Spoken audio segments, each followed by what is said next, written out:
Welcome to Legends with Bevo. Thanks to the Holdy, Coopers, Anytime Fitness Glenelg, and Paradise Mazda. And now, here's your host, Bevo. Well, welcome to our very first ever Legends with Bevo here, actually in a car. We're in the Mazda CX5 and we've got the great pleasure of being driven around by the wonderful Richie Douglas, 246 games, the Adelaide Crows, of course, and now with the Norwood Footy Club doing great things at the SANFL Black Academy as well. Dougie, great to have you on for a chat. And mate, how good's this Mazda CX5? Thanks, Bevo. Yeah, it's a wonderful car. I've had the pleasure of driving around in it for the last 6 months. It handles the road pretty well. It's got a bit of power and she's pretty snazzy inside and out. So that suits my lifestyle perfectly. And I've got a baby seat in the back with the young fella. It's a fantastic car for parents too. So I've been very fortunate to drive it. It's a beautiful car. Yeah, congratulations, young Archie. Only not long ago you just had him, so how's the sleep been going, mate? Yeah, no, thank you. Archie's now 8 weeks, so he's starting to get into a little bit of a routine and sleeping a little bit better, which is nice. So I think we got about 5 or 6 hours sleep last night, so slowly building him into a bit of a routine, and I'm sure he'll pick it up pretty soon. But it's been amazing to be a father, and I guess the fortunate thing with myself at the moment to spend a bit more time at home with what's been going on in the world, so it's been the silver lining for me. Yeah, the missus must be enjoying having the extra support and not used to having you home so much, mate. Yes, no, that's right. She's she's loving that. It's been great. I've been able to take off some of the load from her and help her settle into motherhood, which is certainly a challenge, of course. But with footy starting back at Norwood, going to be spending a little bit more time away from home, which will provide a new challenge. But yeah, she's got a good support network around her with her mother and some close friends who are mothers as well, so I'm sure she'll be fine. Yeah, wonderful. And this car's an absolute beauty, this Mazda CX5, mate. And you mentioned that you've got the baby seat in the back. And so I've got a mate of mine who's pretty keen to get a new car as well. So he's got a couple of young ones, just below or both under the age of 10. So you reckon they'll be able to fit in the back all right? Oh, there's no doubt about that. It's I pretty much drive, so I don't spend too much time in the back, but I've sat in the back and it's very spacious and I've plenty of room for 3 kids in the back, plenty of boot space, and as I said before, it's got a bit of go in it as well for the guys that like a car with a bit of toe. So she ticks all the boxes for me. It's got all the accessories, so for the price point, it's an outstanding car. And shout out to Rob, of course, who organised this chat today from Paradise Mazda, doing a great job out there, Rob. Now, I recently spoke to Simon Black, who's doing wonderful things at the SANFL Black Academy, and he mentioned that you're doing really good things as well. Obviously not at the moment, mate, with the situation, everything's in lockdown, but you were saying before that it's going to be starting up again, the SANFL Black Academy, so tell us a bit about it and your involvement. Yeah, no, it's a fantastic program. Obviously Simon started it a number of years back, and it provides an opportunity for your kids that are going through their studies to add a football component to it, so that's where I come in. I take care of the football training and coach these kids Tuesday and Thursday mornings. On the back of that, they also do strength and conditioning programs, so it just gives them an insight into life as a professional while they're doing study. And they've been online the last few weeks, obviously with what's going on, as we mentioned, so I've been able to do the face-to-face contact, but looking to start that back next week, so we'll get the footies out and obviously practicing social distancing and the like, and probably sterilise the footies or whatnot, but looking forward to that. I've missed the kids. They're fantastic. Got about 25 of them. We train out at Norwood Oval, and basically look to mentor them and impart some knowledge around the footy, and it's been fantastic. Yeah, it's a really good program he's got running, and Blackie, what a legend that bloke is as well. So he is, yeah, no, he's fantastic. Obviously his career and record speaks for itself, and now looking to help out and educate the youth is, it's really fantastic. And is that how you sort of got your involvement with the Norwood Footy Club as well, in terms of being a player there? Because obviously there was talks of a few other clubs chasing after you as well. My beloved Port Adelaide Footy Club would love to have had you there, Dougie, but you're at Norwood now, which is a good thing for them. Yeah, I thought you were a bit cold at the start now. That's fair enough, but No. You're one of my favourites at the Crows, mate. All right. Oh, look, to be honest, I spoke to probably once I finished up at the Crows. I decided I still wanted to play football at the highest level I could possibly, and that was obviously the SANFL. And then I went through the process, spoke to 6 or 7 clubs, and Port were one of those, but I decided to go with Norwood just purely for the fact I thought they had some, a really good list and a good bunch of guys that I played a bit of footy with in Mitch Grigg, and a few others. What's his You just had a bit of a break, yeah.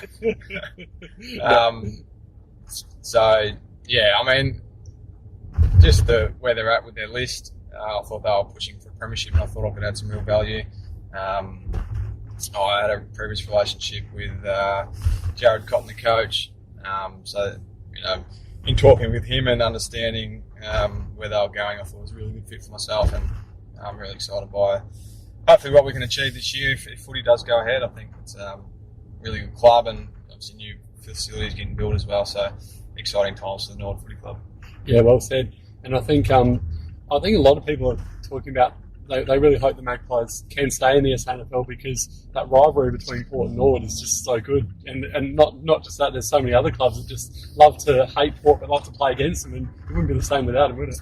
Oh, it certainly wouldn't. No, it'd be an incredible shame if Port Magpies weren't able to remain in the competition, and certainly it's shattering not to see them in the competition this year, which just doesn't feel right. So I think the SANFL and even the AFL, for that matter, have to do all they can to ensure that the Magpies have a future, because let's be honest, as hard as it is to say, they're probably the most successful footy club in Australia.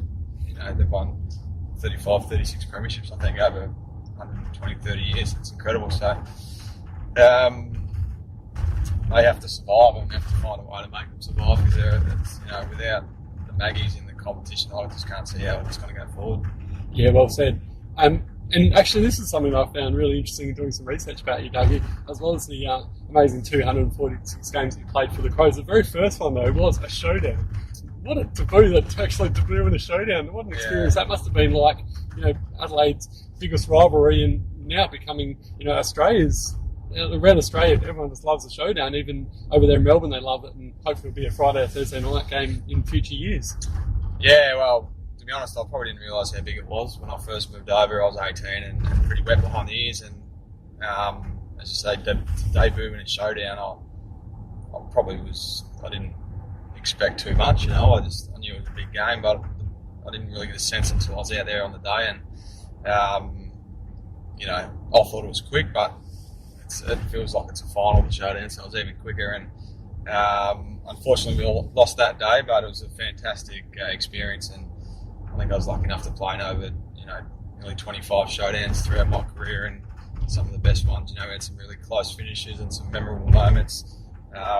So looking back on my career, certainly those games, they stand out, above others, for sure. And what were some of the ups and downs of the Crows? So 2010, you won the best and fairest, so no doubt that's one of the highest achievements, but what's some of the other ups and downs that you had there? Oh, look, I think we had a number of coaches throughout my career.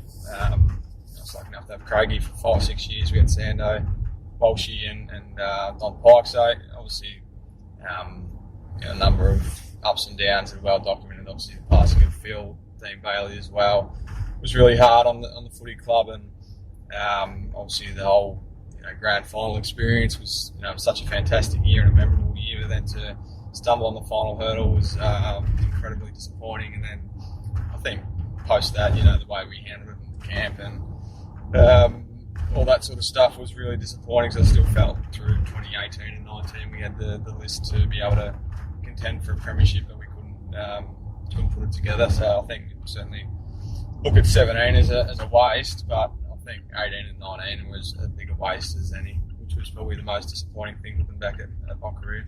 And 2010, winning that best and fairest, that must have been a pretty big achievement for you, though. Yeah, it was. I mean, I was only 22 or 23 at that stage, and I'd probably struggled for consistency in my career early days, and for some reason, 2010 just clicked for me, and I was able to have a really consistent year and play a lot of time through the midfield, and got the rewards. But I think, it probably wasn't my best season of footy when I look back. I think 2013 or even 17 were my best seasons, and certainly that 2010 gave me great confidence to win the best and fairest. But certainly, that's not the reason I play footy. I take most pride out of, winning the best team out award 3 times. I think that's something that I hold very dear to me, and that's something when I look back at my career I'm most proud of. Well done, mate. That's a very good achievement. Victorian boy, originally from country Victoria, came to Adelaide back in 2006, was I correct? Around about that? Yeah, it would have been, yeah. 2005, yeah. Was there ever any temptation to head back to Victoria and play back there? Any clubs ever give you a call and say, Richie, here's a bit of cash, pay a bit more than the Crows to get back home? Or? Oh, yeah, there always is, to be honest. When you're a Victorian lad or if playing at an interstate club, there's always temptations. And I entertained the thought a few times, but for me, I was always really well looked after by the Crows, firstly, and I think secondly, I always felt that our list was on the verge of doing something special, and I think the way when I look back at things, 2012, we got to a prelim and lost by 5 points, and that was a time when I thought about my future, and I thought we were really close then, and we were. We had to wait again to 2017 to get close again.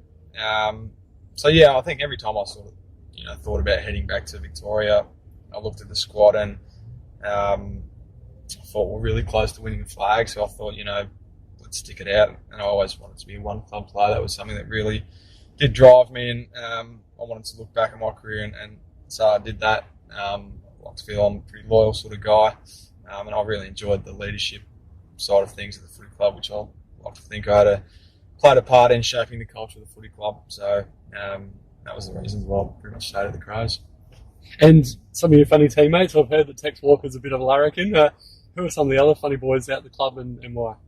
Yeah, Tex is, over the journey, he's probably been the best entertainment. He's certainly mellowed a little bit, Tex, and grown up a bit. He's pretty wild and pretty random stuff he'd do when he was a young fella. But I think with the leadership and the media, I think it beats it out a little bit. So Matty Yench, back in the day, was quite a character.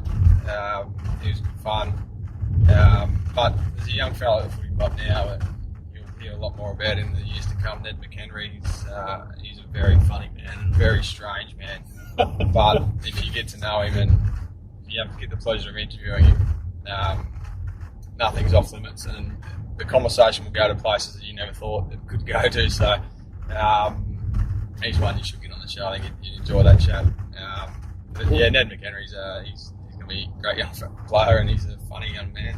Love those sort of guys. We need more of those characters, Dougie. So yeah, that's it. They're the players that make footy clubs, aren't they? So absolutely, and we spoke about this off air before. That's one of the best parts about your mates and just enjoying footy. I've had 20 plus years of playing footy myself at different clubs, and that's the friendships you got for many years to come. It's the best part about it, isn't it? Oh, it is. Yeah. It's I got some lifelong friends out of footy, which is fantastic, and talking about not leaving the Crows, that's certainly one thing that draws you or makes it hard to leave, I should say. Your friendships and the relationships you build at the footy club, that's the memories you get. Obviously not winning the premierships is disappointing, but I think over the journey, your friendships are what you treasure most in life, and particularly I've got some great ones in the footy club, and we've got know their wives really well now and their kids, and you get to share that with my wife and my kids, so it's pretty special. Yeah, it's wonderful. And in terms of some of the pranks, what's the best one you've come across at your time with the Crows or any other footy club, Dougie? Yeah, look, there's a couple. I'll try and keep it relatively PG. Obviously, there's the old standard gag with the locker and putting stuff in there that shouldn't be in there. But I think one that stands out was there was a no parking sign right out the front door where you'd enter the club, and obviously can't park there, but Tex just thought he was above everyone else, and he constantly just parked there in this no standing zone and locked the door just because he was lazy and just wanted to get in easily. So the boys thought it'd be a good idea. We'll call a tow truck and we'll get his car and put it up on a tow truck and impound it. So he's put his car up on a tow truck, and we're out training back on Max Spashier back in the day when we trained out there, and we just drew to Tex's attention that, oh, gee, that's a nice car going past on a tow truck, and he couldn't believe it. He just seen his car put up on a tow truck, and he's thinking, what is going on here? And then the boys like, well, we told you not to park out in front of the club motor, no standing, it's there for a reason. So the car's now impounded, you've got to pay $300 to get it back. So he was pretty crook with that one, but it was a good lesson for him to learn. Yeah, I like it. Brilliant. And here's one I haven't actually asked quite a while to anyone, I guess. Dougie, 3 famous people you'd like to have at dinner, who would they be? Gee, that's a good question. I think just hot off the Michael Jordan doco, I think Michael Jordan would be pretty cool to sit down and have a glass of wine with. I think it'd be outstanding. I'm going to say Oprah Winfrey. I think she's an incredible leader. I think I really like some of the stuff she's been doing. Third one,